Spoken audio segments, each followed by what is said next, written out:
제가 이탈리아의 사회적 농판 사회적 협동조 동영상 하나 따로 보여드릴게요. 그 보시면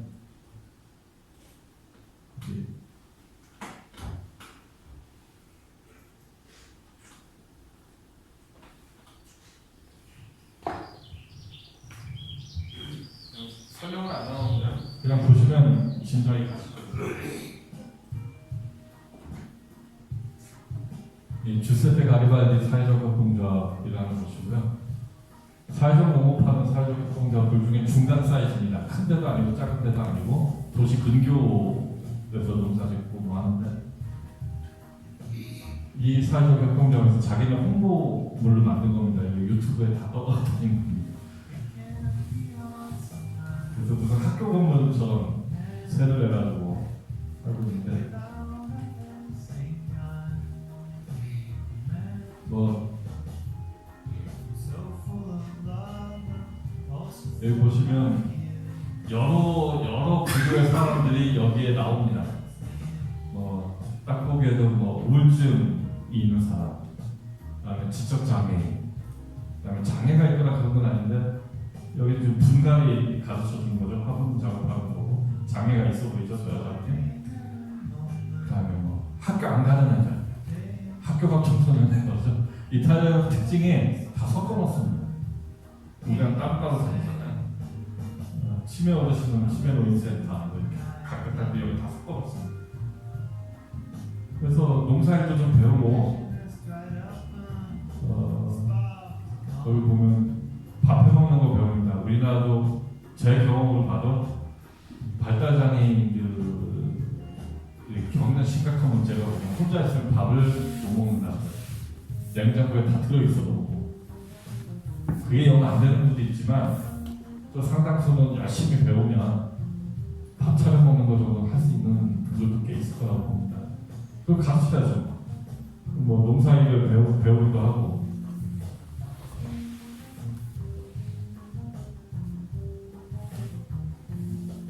나서 저렇게 점심을 같이 먹고, 여기 학교 안 가는 애 어디 갈 데가 필요하니까 여기 와서 뭐 놀기도 하고, 뭐 목공을 좀 배우기도 하고, 지적장애가 있는 청년처럼 보여주죠.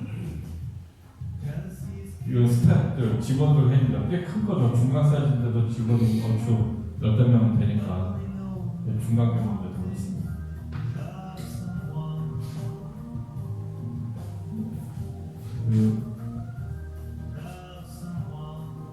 시간이 없어서 좋겠습니다.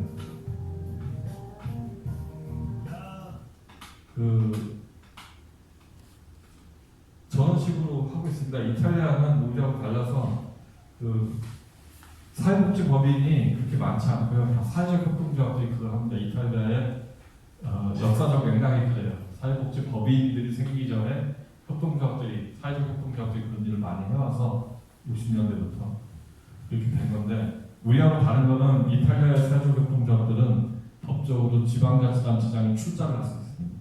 설립할 때 주민들이 돈을 거둬 출자할 거 아니에요. 협동조합이니까. 그때 시장 군수가 나도 30% 낼게 내서 같이 만들 수 있습니다. 우리는 그건 안 되죠. 우리는 지방자치단체장은 출자는 못하고 사회적 협동조합을 운영할 때 보조를 해줄 수는 있을 거예요. 법적으로 허용되는 거.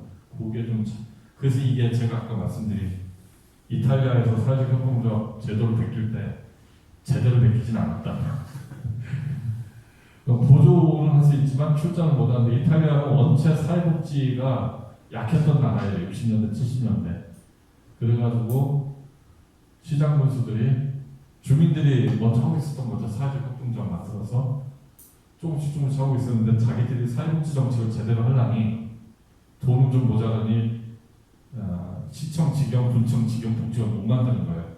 그러니까 주민들이 돈 거두면 나도 좀 낼게. 그래서 같이 합시다 해서 만든 사회적 협동조합들이고, 그래도 사회복지법인이라고 아니고 협동조합이기 때문에 돈을 벌어야 됩니다. 여기도 물론 운영상의 지원을 많이 받습니다만 전체 매출액의 수입의 70%까지입니다. 30% 이상은 농사지어서 벌어야 돼요. 주스페 가리바리아 사회적 농업하는 모습. 이게 이탈리아의 제도고요. 아까 제가 이제 빼먹었는데 그 프랑코 바잘리라는 의사가 결국 그렇게 노력을 해서 이탈리아의 정신병원 없애기 운동, 시민은 요즘 말로 탈시소 운동이죠. 이게 일어나서 바잘리아가 죽고 나서 80년 무렵에 법이 생깁니다. 일명 바잘리아법. 그게 뭐냐면 말하자면 폐쇄병동을 거의 없애는 조치. 아직도 그 법이 있습니다. 아주 없앤 건 아니고요. 두 가지 장치가 생긴 거죠. 정신병원만 단독으로 병원을 열 수가 없다. 그러니까 내과, 외과, 정형외과 같이 있어야 된다. 그리고 그 경우에도 입원 환자는 12명 이상 받을 수가 없다. 입원 환자, 이탈리아 국립병원도 정신과 입원 환자는 12명까지. 사실상 없앤 겁니다. 그러니까 수천 수만 명이 다 병원을 나가버린 거예요.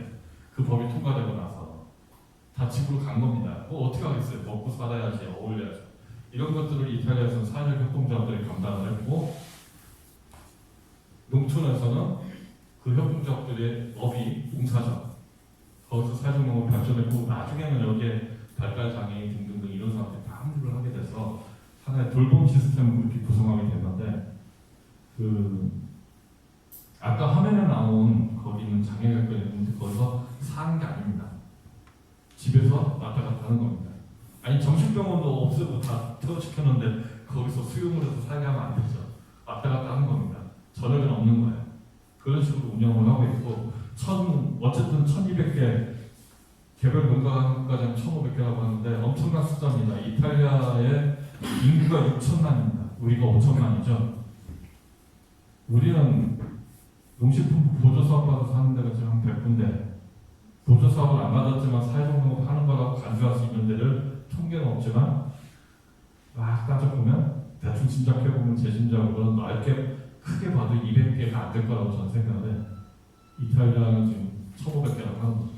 농장들 이런 것이고 그 다음에 이 얘기는 아까 말씀을 드렸습니다.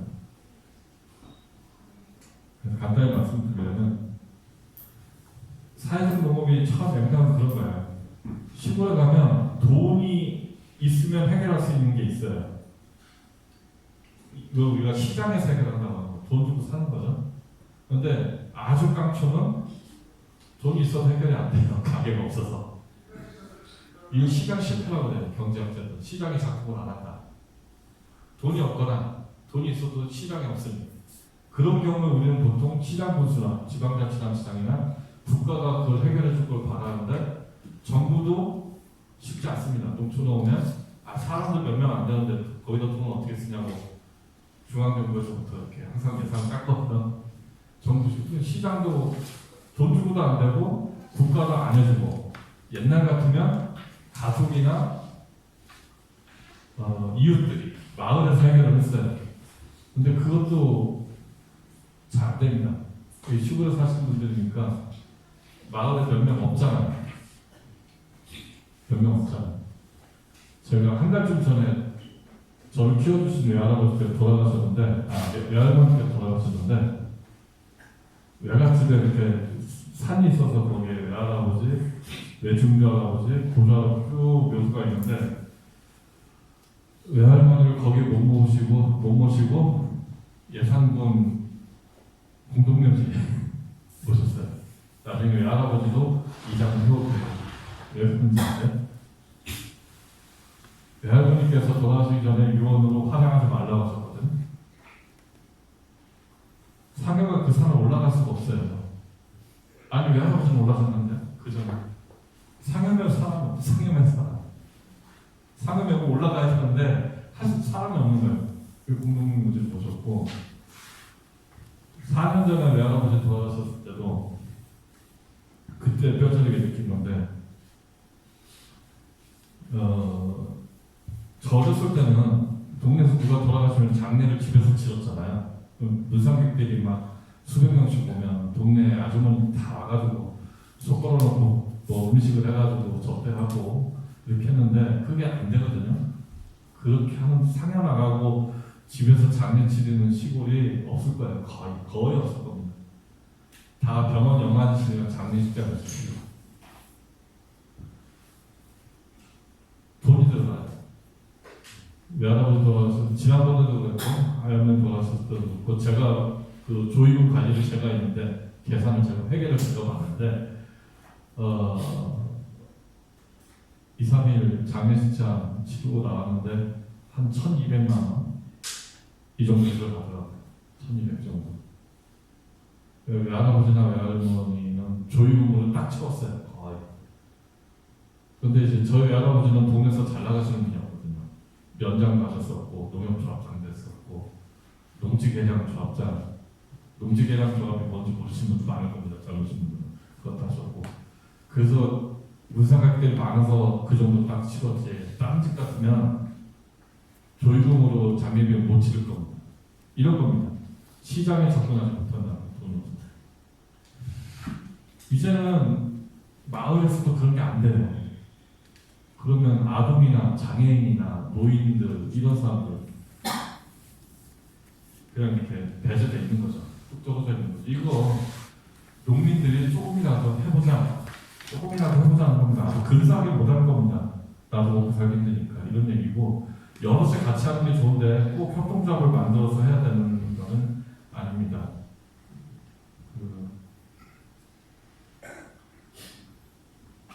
좀 이탈리아의 사회적 협동조합처럼 아주 근사하게 협동조합 만들어서 농장 쫙 만들어 놓고 거기에 직원이 15명이 앉아서 글도 가르치고 밥도 해내고 이렇게 무슨 복지관처럼 하는 걸 보여드렸지만 그렇게 할 수 있는 데는 우리나라에 별로 없어요. 우리나라 농촌에.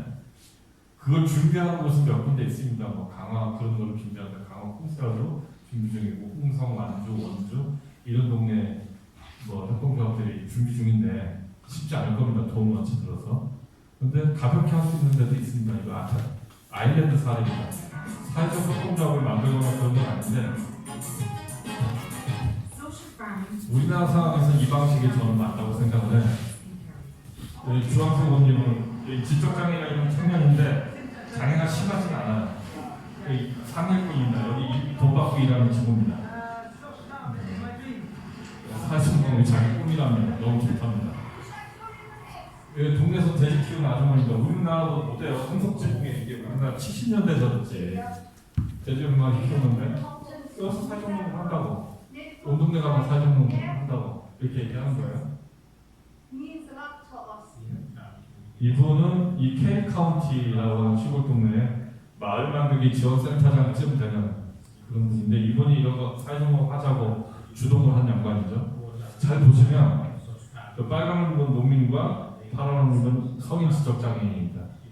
쌍으로 나와요. 이 화면에 계속. 뭐 이 얘기는 농민들이 다 사회정보 해보니까 좋더라 이런 얘기를 계속 하는 거고 여기는 한 분하고 작업복 입고 있고 여기는 다 성인 지적장애인들입니다. 별건 없습니다. 소 키우는 집 와서 기표 붙이면 기표 한번 붙여보고 저 비료 가게 데려가서 왼쪽에 장애가 있으신 거예요. 비료 사는 거 알려주고 아들인데 자폐 스펙트럼이 심합니다. 아무것도 못하는데 내 옆에 앉아있는 것만 해도 어떠냐 이런 얘기를 하는 거고요. 계속 이렇게 한 명 아니면 한 명, 두 명 이러면서 쌍으로 나와요. 이유가 있습니다. 이 아일랜드 이 사례는 유럽에서도 굉장히 잘한다고 높게 평가받는 그런 곳입니다.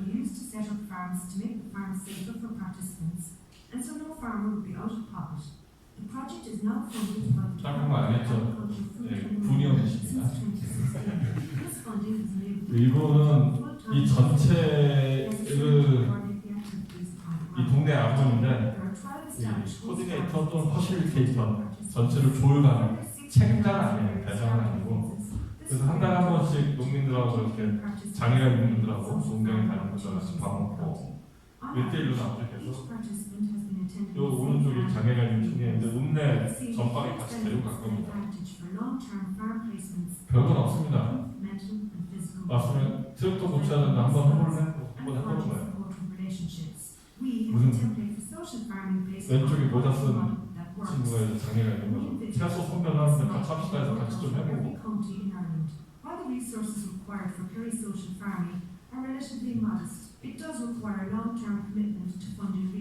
뭐 무슨 통 안 하죠. 네? 이것만 봐서는 무슨 뭘 하는지 그냥 농사 짓는 뭐 이거예요. 사실 뭐 그런 겁니다. 이거 이 젊은이가 1년 동안 열심히 다녔다고 졸업장 주는 건데 보세요. 뽁뽁이한 독립대회에다가 우리나라도 저렇게는 안 해. 상장처럼 말고 사실. 근데 제가 이 동영상 꼭 보여드렸는데 너무나 자연스럽다는 거예요. 너무 자연스럽고 무슨 거창한 그런 게 아니고 이게 아일랜드에서 어떻게 생겨났는지 제가 잠깐 설명을 드리면 아까 마을만들기 지원센터장 되시는 분이 유럽에 하도 사회적농업가도 여러 나라 나뉘니까 우리도 그런 거 한번 해보자. 저희가 케이 카운티라고 인구 15만쯤 되는 아일랜드의 제일 바깥쪽 바닷가의 첫 동네입니다. 그래서 사람들 긁어 모았어요. 그런 거 해보고 싶다면 농민 11명하고 성인 그 군에 같이 사는 성인 지적장애인 다 무슨 복지관을 다니는 분들이에요. 한 30명. 그 부모, 그다음에 복지관 사회복지사 이런 분들이 같이 모여서 사회적농업이라는 게 있다는데 이탈리아가 원조고 뭐 네덜란드 엄청 잘한다고 그러고 우리도 그런 거 한번 해보자 라고 의논을 시작을 합니다. 2015년 무렵에 똑같아. 어떻게 될지 모르니까 여기 앉아 계신 것처럼 누구 불러서 강의 한번 듣고 그다음에 뭐 하겠습니까? 그 잘하는 선진지켜라. 네덜란드 갔다가 이탈리아 갔다 와서 네덜란드는 제가 설명 안 해드렸는데 네덜란드는 국가의 지원이 엄청납니다. 그래서 사회적농업을 하는 농민들이 사회복지사를 고용을 하고 있어요. 농민 개인이. 시설도 엄청 좋습니다. 그렇게 해줘야 국가가 지원을 해줘요. 대신 엄청 셉니다. 네덜란드 사회보험이나 보조금으로. 갔다 보니까 아일랜드는 그런 제도가 없거든요. 우린 저렇게 못하겠다. 이탈리아를 갔더니 아까 보셨잖아요. 나름 근사해요. 농장도 크게 있고 협동조합 만들어서 하나는 언제 저렇게 협동조합을 만드냐고 고민을 하다가 6개월 동안 그 기록을 보면 한 달에 2번씩 회의를 했어요. 반년 동안 고민을 내린 결론이 그렇게 돈 들여서 못하겠고 좀 간단하게 하자. 농가 1명하고 요 장애인 1~2명을 짝을 맺어줘가지고 이 장애가 있는 분들이 보통 2주, 어떤 사람이 일주일에 한 번, 대체로 2주에 한 번 그 집을 가는 거예요. 가면 보통 아침 10시에 와서 농작업 좀 하고 점심 같이 먹고 뭐 좀 앉아서 놀다가 한 3시쯤에 집이나 복지관 돌아가는 겁니다. 2주에 한 번 정도. 농가 입장에서는 돈 들어갈 건 없어요. 그럴 수밖에 없는 게 아일랜드는 보조사업이 지금도 없어요. 사회적농업하다 보조해주는 게 별로 없어요. 있긴 있는데 진짜 짓고일 만큼이고 저 화면에서 나온 거는 딱 2가지가 있는데 야광 자극법 이제 이거 사줬어요. 정부가. 그거 하고 경차 타고 지나가는 아주머니 인건비 전체를 코디네이트하는 이 인건비 1년 3천만 원 공유할 거고 그거 말고 아무것도 해준 게 없어요. 그러니까 돈 들이고 할 수가 없으니까 우리 집에 알아. 농민 입장에서는 그거는 게 아니고 날마다 자기가 농사일이 있잖아요. 날마다 할 게 있잖아요. 그리고 일도 1년 내내 같지는 않아요. 항상 달라요. 그럼 오면 아침 오늘 오는 날에 아침에 오면 소 밥 줘야 되는데 같이 소 밥 주러 갈까? 울타리 난 팻말을 꽂아야 되는데 그거 같이 하러 갈까? 오늘 트랙터 고치고 있는데 왔어. 너 한번 해볼래? 이런 겁니다. 아주머니는 읍내 장 보러 가야 되는데 같이 가자? 그 정도 하는 거예요. 그 정도. 그것만 해도 저분들한테는 대단히 의미 있는 활동이 됩니다. 돈 안 들이고 그렇게 지금까지 하고 있습니다. 몇 년째. 다만 원칙은 있어요. 저기에서 원칙은 뭐냐면 그 사람들이 쓰는 말 평가 보고서 보면 나란히 서서라는 표현을 해요. 항상 옆에 이렇게 세워놓고 항상 말 시키면서 어머니는 뭐 하시는 분이냐 이런 얘기 하면서 옆에 세워놓고 이게 가능한 이유는 1~2명이니까 그래요. 우리나라도 그렇게 하면 너무 좋겠는데 우리나라 지금 하는 농가들 보면 적게 오면 8명 보통 12명, 15명씩 와요. 한 번 보면 그러면 옆에 한 2명이 15명을 맞이해서 농장에서 뭘 대화를 하고 일러주고 이거 불가능합니다. 그러니까 쭉 앉아서 이렇게 앉혀놓고 자 오늘은 분갈이 하는 걸 가르쳐드릴게요. 꽃이 크는데 이 화분은 너무 작아서 집이 작아서 큰 데로 옮겨가야 되는 겁니다. 하는 거 잘 봐요. 화분 이렇게 옮겨주고 보여주고 하나씩 나눠주고 해보라고 하고 이런 거잖아요. 우리나라. 좀 아쉽습니다. 개인적으로는 인원수를 줄이라고 말씀드리는데 그게 쉽지 않아요. 대개 무슨 복지관 같은 데서 오는데 그래서 12명씩 보내지 말고 15명씩 보내지 말고 우리 농장에서 4명만 받을래 이렇게 얘기하면 복지관에서 난리가 나요.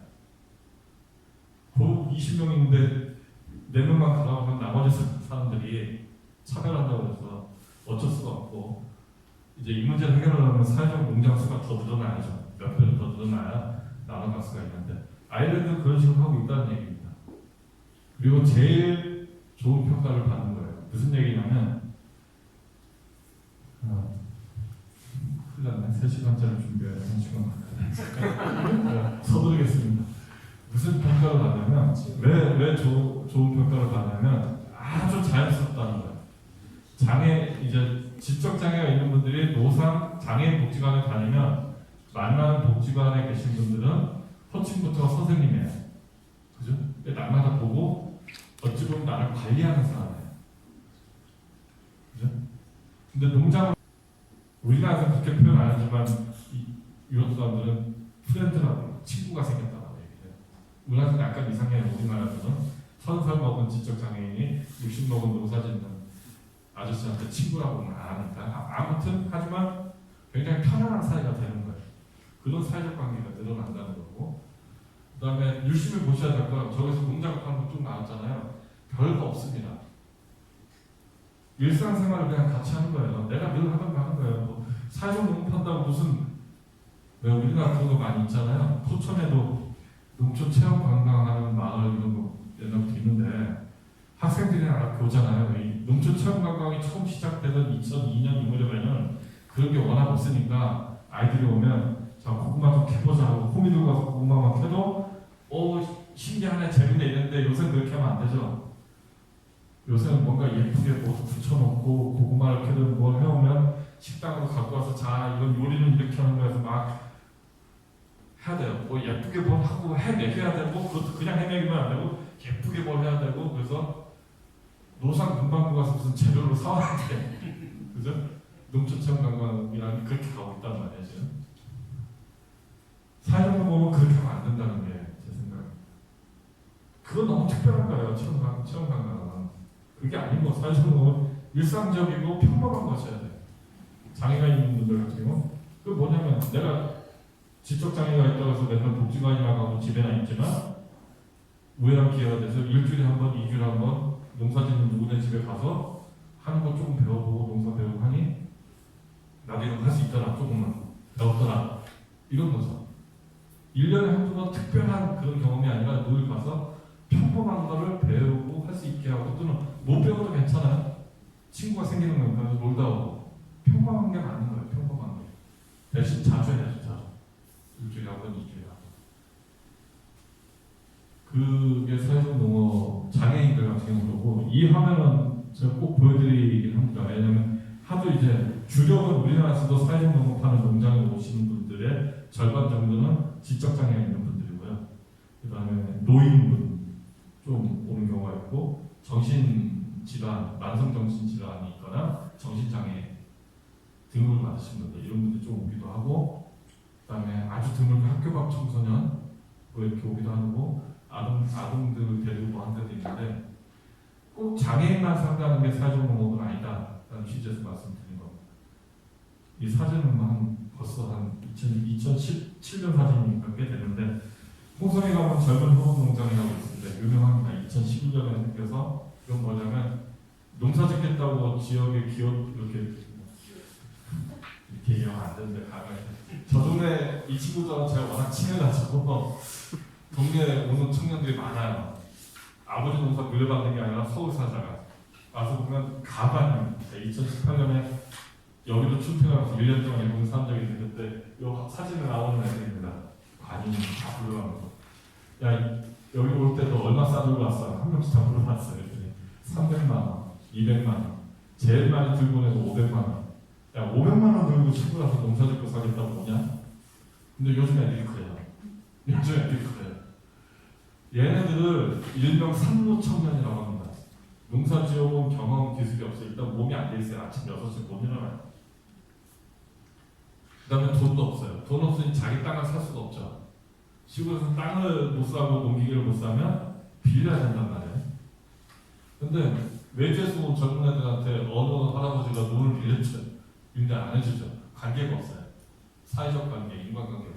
이래서 사무청년이고 이걸 방치해두면 동네에서 한 3, 4개월 대회하다가 다시 집도 가게 돼 있습니다.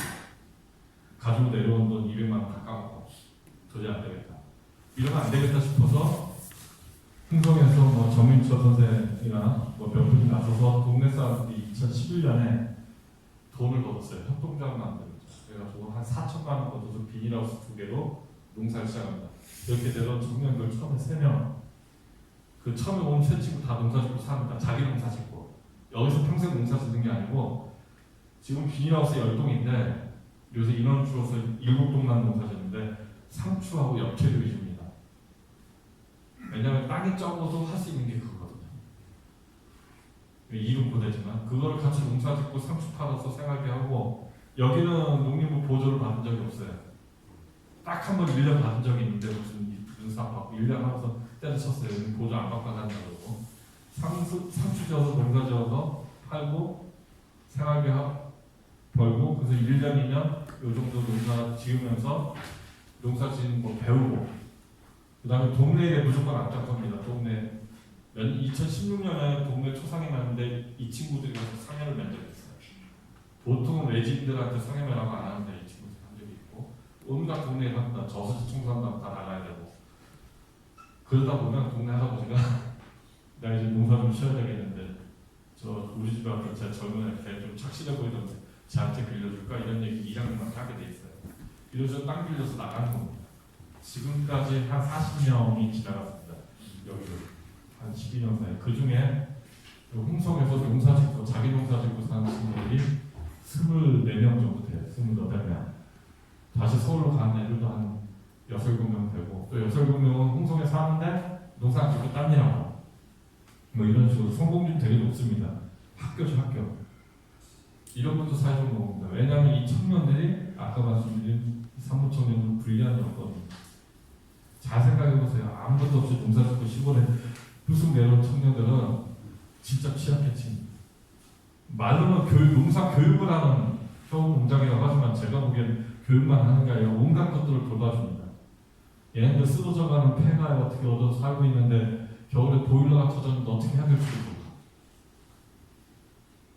집을 아무리 뒤져봐도 어디에 전화를 걸어서 없거든요. 시골 사람들 알아요. 내가 뭐 AS 보일러 누가 보일러를 고치는지 연락처가 없으면 어떻게 하면 됩니까? 옆에 가서 이장님이나 동네 청년들한테 물어보면 다 알아요. 근데 얘들은 그런 것도 몰라요. 풀강난 날 여기는 아직도 지금 요즘에 한참 하겠다.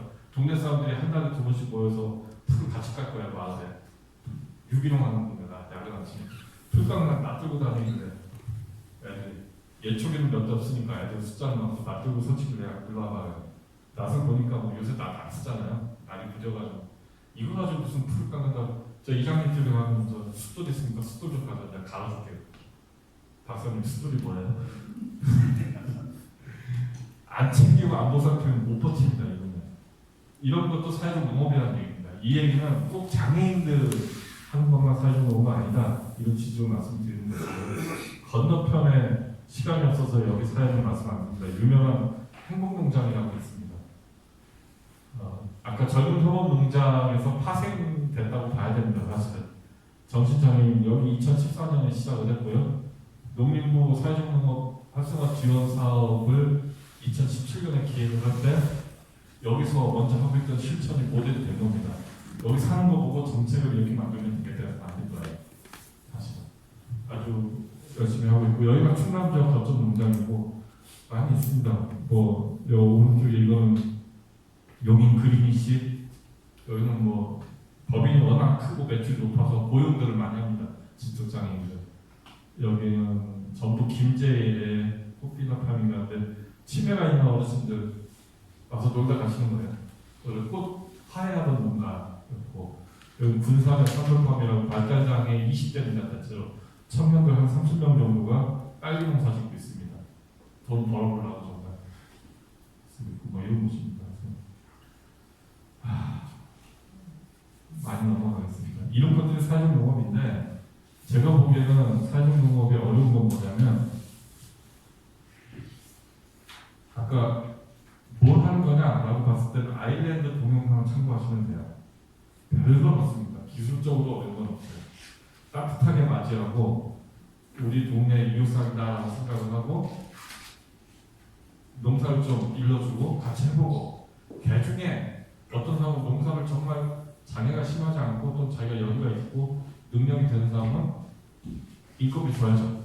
일시키고. 근데 이게 안 되는 사람은 그냥 교육 차원에서 내지는 뭐 방 안에 가만히 있느니 풀이라도 만지는 게 나으니까 돌봄 차원에서 그 정도 하면 되는 겁니다. 그게 사회적 농업인데 그럼에도 불구하고 어려운 점은 보통은 장애인들을 많이 상대한다고 하죠. 농민분들이 어떻게 해야 될지 몰라요. 처음에. 농업하고 뭐 돌봄하고 짬뽕이 된 건데 농사는 내가 어떻게 해보겠는데 어떻게 해야 될지 어떻게 돼야 될지 이런 것들이 사실은 어렵습니다. 그래서 공부가 많이 필요합니다. 많이들 그런 얘기 많이 듣는데 당황하시는 분들이 있어요. 지적장애인분들 중에 언어적으로 소통이 힘든 분들 나이가 20살, 30살 됐어도 어떤 경우에는 밭에서 같이 뭐 하다가 막 소리 지르고 들어넣어버리고 막 심한 경우 발작하듯이 그럼 당황합니다. 늘 돌보는 사회복지사 선생이나 부모는 아무렇지도 않을 수 있는데 당황합니다. 가끔 있습니다. 물론 줄어요. 밖으로 나오면 그런 일은 줄어듭니다. 밖으로 나오면 논밭으로 나오면 폐쇄적인 상황이 아니라 쫄긴 하지만 그런 일이 가끔 있고 또 서천의 한 분은 작년에 경험했던 얘기를 해주는데 지역의 장애인 복지관에서 발달장애인들 한 9명 정도가 매주 농장에 왔답니다. 같이 매주 오면 8시간 농사일하고 같이 반복하는데 다 좋다고 하는데 딱 한 명 30살 넘은 발달장애인 자기는 싫다고 그러면 보통 싫다는 사람 오면 안 되거든요. 억지로 시키면 안 되는데 그 복지관에서 8명이 가는데 이 친구만 내려볼 수가 없으니까 항상 억지 끌고 오는 거예요. 억지 끌고 오면 다 밭에 나가는데 여기는 난 죽어도 안 간다고. 그래서 반 옆에 앉아가지고 길바닥에 앉아서 못하겠다고 이러고 있는데 이 농민이 당황하죠. 이런 게 어려운 점이죠. 나중에 알게 됐어요. 한 2달 지나서 왜 그렇게 싫은가? 왜 그렇게 싫은가? 2달 지나서 여기저기 물어보고 가만히 관찰하고 살살 얘기해보니까 농사가 싫은 게 아니고 무릎이 안 좋아가지고 관절에 쪼그려 앉기가 너무 싫은 거예요. 근데 우리 같은 사람들은 나 반일을 못하겠다, 밭에 못 들어갔다. 왜냐? 관절이 안 좋아서 싫다 이렇게 얘기할 텐데 이렇게 설명이 안 되는 거잖아요. 그냥 나 싫어요 이거잖아요. 이거 상황이 그렇다는 거를 2-3달 만에 아는 거예요. 근데 알고 나서는 이제 그러면 밭에 의자를 하나 갖다 주든지 아니면 다른 일을 같이 하든지 이런 식으로 대처가 가능하죠. 이 부분이 어려워요. 농민분들이 이런 부분들이 뜻은 좋은데 그래서 반드시 같이 해야 됩니다. 지역의 복지기관에서 일하시는 분들 하고 의논을 같이 해야 됩니다. 농사를 경험을 어떻게 할 것인지 의논을 같이 해야 되고 이런 것들이 매우 중요하고 쭉 생략을 하겠습니다. 제가 한 6분 정도 말씀드릴게요. 아까 아일랜드 화면에서 보셨는데 그렇게 생각할 수도 있거든요. 1, 2주에 한번 가가지고 소 기표 붙이고 망치질 한번 하고 이게 뭐 대단한 거라고 난리냐? 그쵸, 별거 아니에요. 아주 일상적인 건데 장애인들 초점 맞춰보면 대단한 일이 있습니다. 저 깜짝깜짝 놀랐는데 홍사에 계신 분들 그런 거 느끼실 텐데 사회적 농업하는 정부에 해보니까 깜짝깜짝 놀라는 것이 있어요. 우리가 볼 때는 아무것도 아닌 일이고 일상적인 일 있잖아요. 뭐 대단한 걸 가르치거나 엄청난 무슨 돌봄을 해준 것도 아닌데 장애인분들 입장에서는 본인에게는 매우 의미 있는 경험입니다. 이건 그 아일랜드 그쪽에서 나온 자료예요. 아까 그쪽에 평가보고서 사회적 농업하면 뭐가 좋으냐? 이 지적 장애인들에게 세 가지로 정리했는데 하나는 이거 쉽게 이해가 되죠. 자연환경하고 접하니까 방에만 있는 게 아니라 밖에 나오니까 스트레스가 좀 줄고 마음 편해지고 이거 쉽게 이해가 됩니다.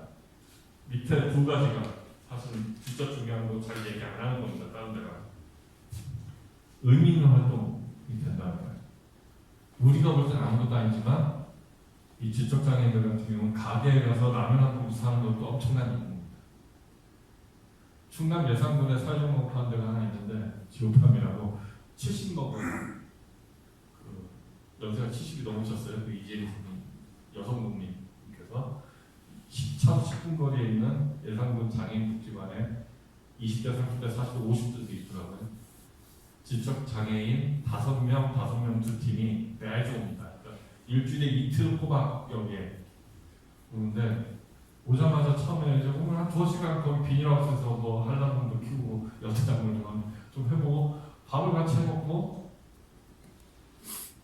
이분이 그 5명한테 다 설거지해야 되니까 자기 먹은 밥그릇을 싱크대에다 옮겨달라고 5명이 그릇을 못 옮기더라는 거예요. 그릇 들고 몇 미터 걸어가면 되는데 해본 적이 없어서 이 여성 농민분은 장애인 복지 이런 거 공부하신 분이 아니에요. 그냥 상식적으로 짜증이 나는 거죠. 나이가 몇 살인데 내가 설거지를 하라고 한 것도 아니고 그릇 옮겨가는 것도 못하냐? 내가 가르쳐야 되겠다. 가르쳤어요. 자, 그릇을 이렇게 들고 갖다 놓는 거야. 몇 번 해가지고 다 이제 그 정도는 다 돼요.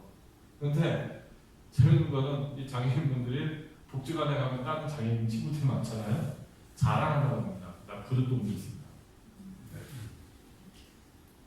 이런 얘기 많이 들어요. 고창에 없는 농장은 돈부터 해서 몇 달 동안 수박을 같이 키웠습니다. 매주 와가지고 요즘 이제 올해도 그럴 건데 수박을 따가지고 수확하면 한 조씩 손에 들고 보내거든요. 한 달 동안 자랑합니다. 내가 키운 수박. 그런 거예요. 이게 본인에게는 엄청난 의미 있는 성취 활동이 되고 성취감을 준다는 것이고 또 한편으로 이분들이 만나는 사람이 없잖아요. 지역사회에 어디 친구가 생기고 나 동네 사람이다 라고 하는 소속감을 느끼게 된다는 얘기. 자료집에 있는지 모르겠는데 나중에 부탁하시면 자료를 좀 주실 겁니다. 작년에 한 25군데 사회적 농장 다니면서 막 인터뷰를 많이 했는데 녹음을 떠가지고 옮긴 것 중입니다. 나중에 읽어보시면 그런 얘기들이 많이 나옵니다. 장애가 있으신 분들이 또 발달장애 여기 세 번째 칸 보면 할머니를 만나는데 인사도 열심히 하고 일 잘하면 이뻐해주죠. 장애가 있으신 지적장애가 있는 양반이기 때문에 말은 짧아요. 잘 설명을 못하지만 딱 이게 뭘 의미하는지는 금방 와닿을 수가 있습니다. 이런 경험들을 할 수 있는 기회를 준다는 것이죠. 좀 눈치가 보여서 세계보건기구 기준을 가지고 이 12가지 항목에 대해서 4개월 동안 얼마나 좋아지는가 조사를 했더니 뭐 대부분이 좋아지는 걸 나옵니다. 아쉬운 점도 좀 있습니다. 요 얘기만 하고 이제 마무리를 해야 될 것 같습니다. 우리나라에서는 정부 농림부 보조사업이 2018년에 처음 시작이 돼서 선정이 되고 5년 동안 보조금을 받는데 지금 6년째죠. 그래서 어쨌든 100개가 넘습니다. 100군데가 넘고 처음에 2018년에 처음 보조금을 받았던 9개 농장들은 올해는 보조금 없는데 제가 다 확인을 해봤는데 하고 있어요. 계속 규모는 줄였지만 돈이 부족하니까 근데 그 9개 농장은 원래 농림부 정책이 생기기 전에 원래 하던데 쫓아다니면서 농림부 사업 신청하고 얘기했던 데가 계속 할 거라고 봤고 내년부터는 모르겠어요. 보조금이 끝나는 것들이 계속 할 수 있을까. 근데 제가 권해드리는 건 아일랜드처럼 될 수 있으면 돈 안 쓴다는 방식으로 하는 게 의미가 있고 평범해 보이지만 그게 제대로 하는 것이고 돈도 더 주고 이런다는 건데 우리는 자꾸 막 특별한 걸 하려고 그래서 돈 쓰고 하면서 특별한 걸 했는데 돈이 없을 때는 어떻게 되지? 이런 문제가 있습니다. 지금 또 아직은 이렇게 뭐 설명도 드리고 했지만 아쉬운 게 작년에 조사한 건데 이 돌봄 분야 교육도 마찬가지지만 농장의 절반 이상이 돌봄 분야 70, 55.6%. 자기 농장에 얼마나 자주 오냐? 1년에 12번 미만이 절반 이상이에요. 뭐 이 자리에서 대놓고 말씀드릴 수 있을 것 같은데 사람 많은데 이렇게 얘기하죠. 저는 이건 사회적 노무 아니다라고 얘기합니다. 1년에 12번 비만 온다는 얘기는 보통 8번인데 어느 농장에 석 달에 한 번 가는 거 그것도 좋죠. 복지관에만 앉아있는 것보다 소풍강 치고. 근데 그거는 사회적농업 아니고 농촌 체험 관광입니다. 농촌 체험 프로그램. 사회적 농업이랄 때 사회가 의미하는 바는 쉽게 얘기하면 관계예요. 관계. 인간관계입니다. 농사 짓는 나 또는 내 주변과 우리 농장에 오는 저 사람들 사이에 관계가 생겨야 돼요. 사적인 관계. 1년에 두어 번 오는 사람 이름이나 기억하겠어요? 그것도 버스 타고 20명 한꺼번에 오는데 근데 한 8명이 우리가 많으니까 한 10명, 12명 정도라도 일주일에 한 번씩 계속 와보세요. 1년에 한 40번 왔다. 그럼 이름 다 압니다. 다 기억하고 농민이 관계가 형성이 되죠. 그러니까 삼촌 같고 이모 같고 이렇게 되는 거예요. 사회적 농업이 지향하는 건 그런 겁니다. 그래서 사회적 농업은 손님만 장애인으로 바꾼 일회성 농촌 체험관 우리가 좀 고쳐야 될 부분 아직도 빈도가 너무 적어요. 자주 하는 게 맞습니다. 자주 하는 게. 근데 자주 하려면 힘들잖아요. 그러니까 될 수 있으면 힘 안 들이고 억지스럽게 프로그램 만들 필요 없습니다. 뭘 하지 고민할 필요 없어요. 모든 농가들이 알마다 해야 될 일들이 몇 가지 있어요. 오면 그거 하면 돼요, 같이. 꼭 그거를 오신 분이 그걸 완수를 해야 되는 건 아니에요. 꼭 하라고 막 우기면 학대가 될 수 있어요. 그건 안 되고 적당히 하나씩만 해도 좋아요. 억지로 할 필요 없다는 거죠. 억지로 고민할 필요 없고 대신 자주 비 오는 날은 농장하고 가지 말고 그냥 수다 떨고 얘기하면 됩니다.